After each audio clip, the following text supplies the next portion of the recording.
it's beyond just numbers and beyond just calculations. There's a feel and a spirit that Adrian's got. What he's done, he truly is, I think, the greatest designer in the history of the sport. He encompasses the whole,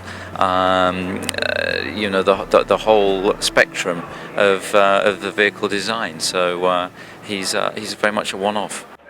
The kind of philosophy I've used to design the Indy cars became an extension for that first Leyton house, but climbing the ladder became quite difficult. As I said, we had that very good season '88, poor season '89, and then we're coming back on strength of '90. But it was tough to make your way forwards. Without doubt, Formula One is a lot more competitive than IndyCar was at the time. Huge success with Williams, success with McLaren, and then success with Red Bull as well. Going to Red Bull from McLaren, was that a completely different way of working, a different ethos? Because there was a real challenge there for you, wasn't there?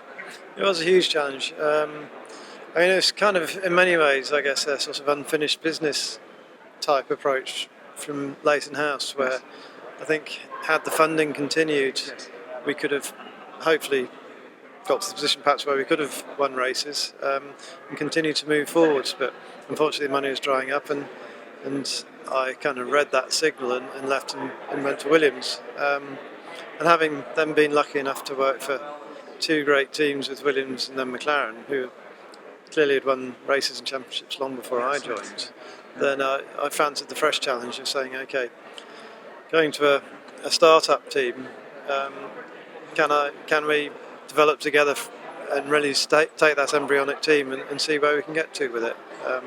And it was certainly, although it was an embryonic team, it was actually the ashes of the Jaguar team that had been bought by Red Bull.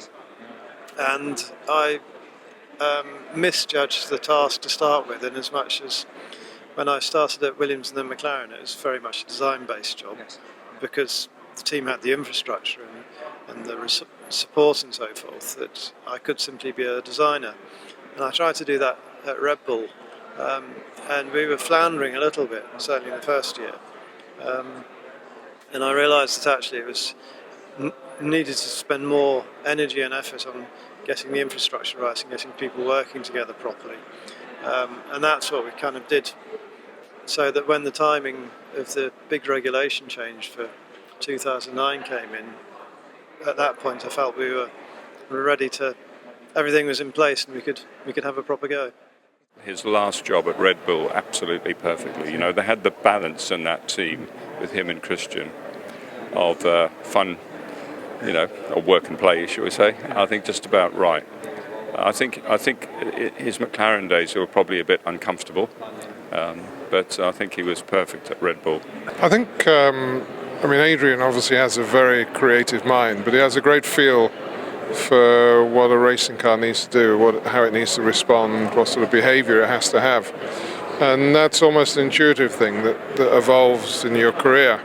And so he knows the sensitive points of a racing car and what needs to be done to get the maximum performance from it. He obviously had an aerodynamic academic background, but you need more than that, and Adrian certainly has that in spades. And one of the highlights of my life was winning the TT with him several years ago at Goodwood in his E-Type Jaguar, and he wasn't that far off in terms of lap times. And Adrian, everything he does it to the nth degree, and that includes his driving. Yeah. It's a great privilege to work with him. Everybody enjoys and loves working with him. He pushes very hard. He's still immensely competitive, and he's a joy and inspiration to work with.